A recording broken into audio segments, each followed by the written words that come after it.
تو وہ سیدنا علی کیسے کہہ سکتے تھے وَنَزَعْنَا مَا فِي صُدُورِهِم مِّن غِلٍّ، ان کے بارے میں جن پر قنوت نازلہ پڑی. اور اس سے بھی بڑھ کر 37,880 نمبر روایت ہے المصنف ابن ابی شیبہ میں، 37,880 نمبر،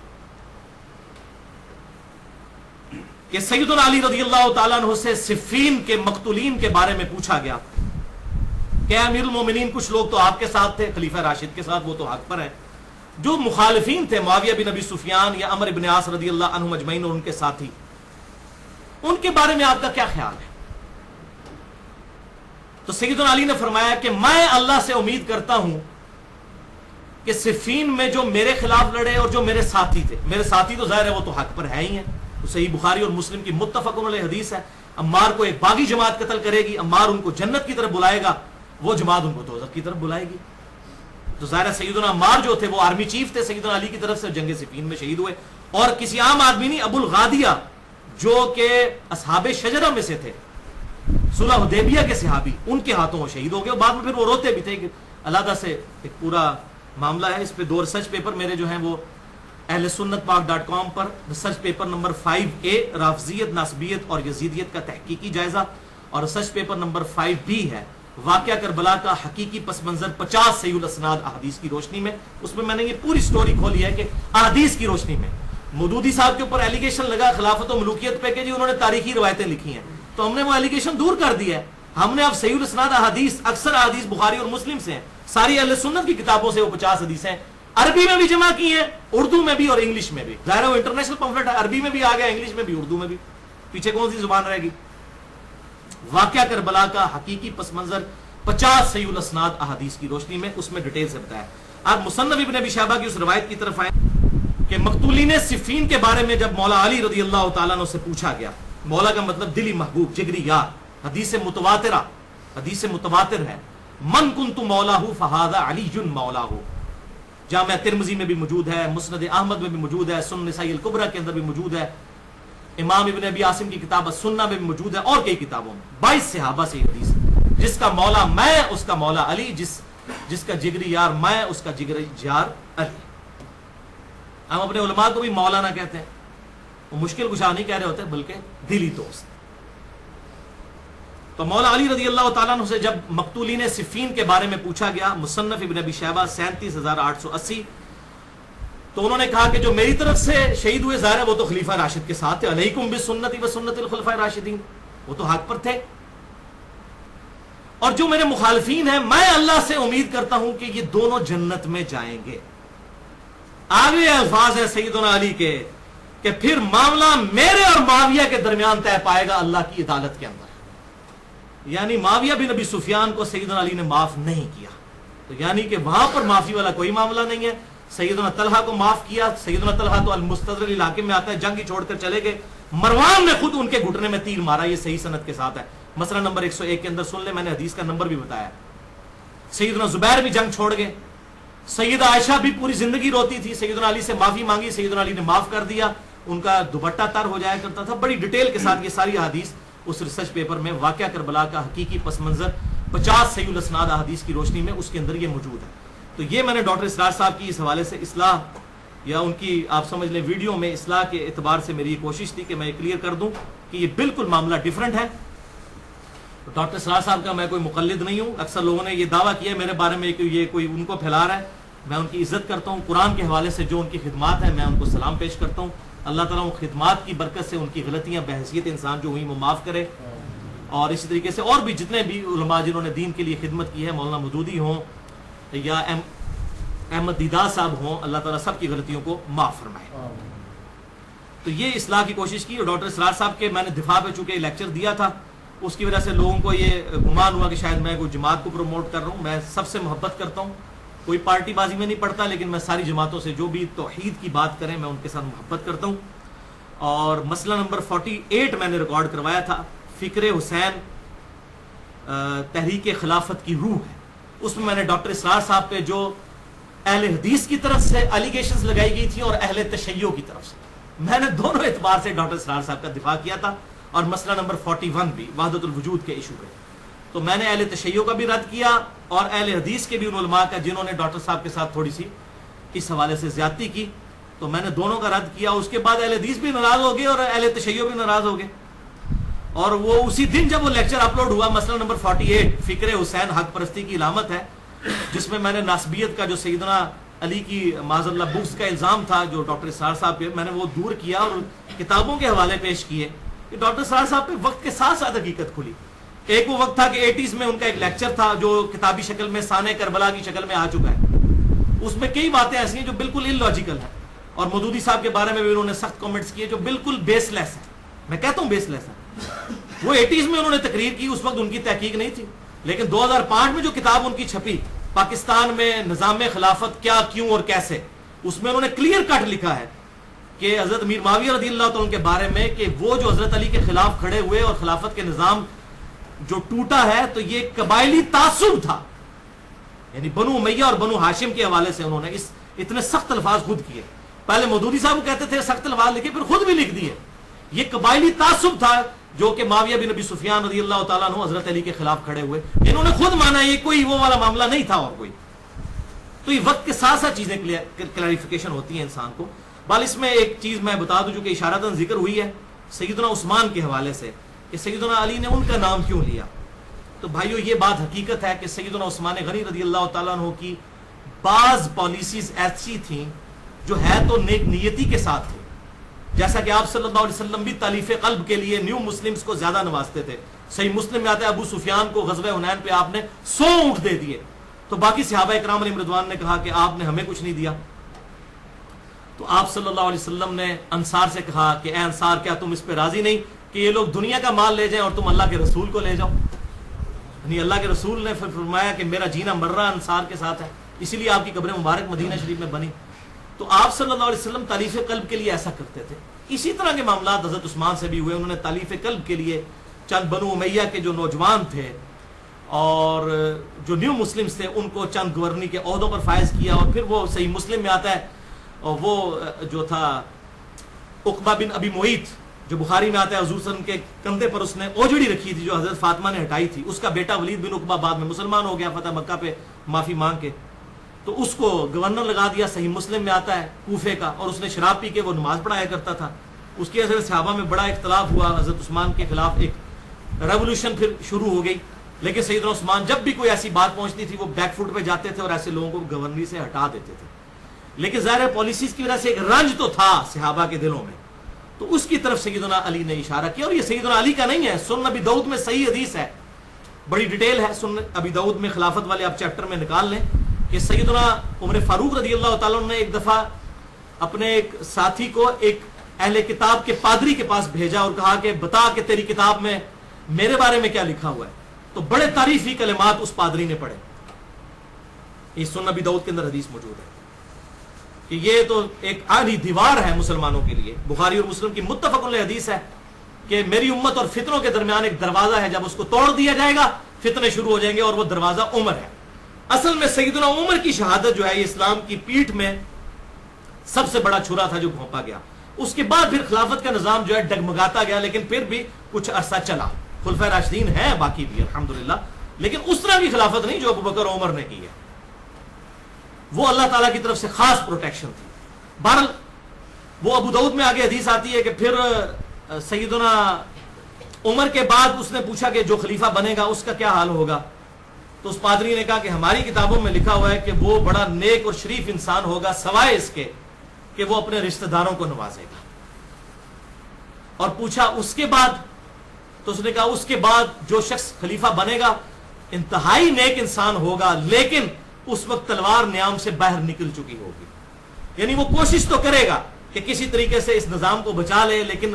تل پٹ ہو جائے گا سارے کا سارا نظام, اور خود وہ اس کی بھیڑ چڑھ جائے گا. جو کہ صحیح حدیث ہے سنن نسائی الکبریٰ کے اندر, آپ صلی اللہ علیہ وسلم کو حضرت علی رضی اللہ تعالیٰ کو آپ صلی اللہ علیہ وسلم نے خود فرمایا تھا, اے علی اگلی امتوں میں سب سے بڑا بدبخت قوم سمود کا وہ شخص تھا جس نے اس اونٹنی کو قتل کیا تھا, اور میری امت کا سب سے بڑا بدبخت ہوگا جو تجھے قتل کرے گا. یعنی حضرت علی کو آپ نے کیا مرتبہ دیا کہ وہ اونٹنی کو قتل کرنے والا, جیسے قوم سمود میں اس کے بعد امت پہ عذاب آ گیا تھا نا, تو حضرت علی کو قتل کرنے کے بعد بھی امت پہ پھر عذاب آیا اس شکل کے اندر کہ ایک معاملہ سارا تل پٹ ہو گیا. پہلے سیدنا عثمان کی شہادت اور اس پر تو رہا یہ کہ حضرت علی رضی اللہ تعالیٰ کی شہادت. بل ابو داؤد کی اس حدیث میں پھر ملتا ہے کہ یہ جب باتیں آ کر اس شخص نے حضرت عمر کو بتائی نا،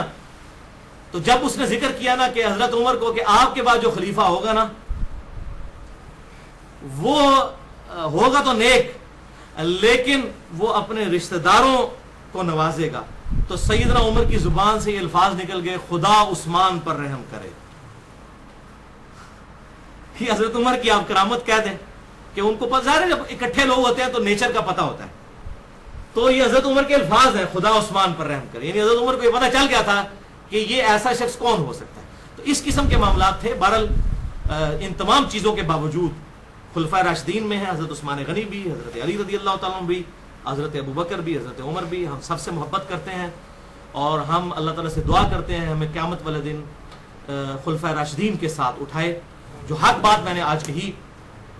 اللہ تعالیٰ ہمارے دلوں میں راسخ فرمائے، اگر جس بات میں میرے منہ سے کوئی غلط بات نکل گئی تو اللہ تعالیٰ ہمارے دلوں سے معاف کر دے، ہمیں کتاب و سنت کی تعلیمات پر عمل کر کے دوسرے بھائیوں تک پہنچانے کی توفیق عطا فرمائے۔ سبحانک اللہم و بحمدک، اشہد ان لا الہ الا انت، استغفرک و اتوب الیک، وما علینا الا البلاغ المبین۔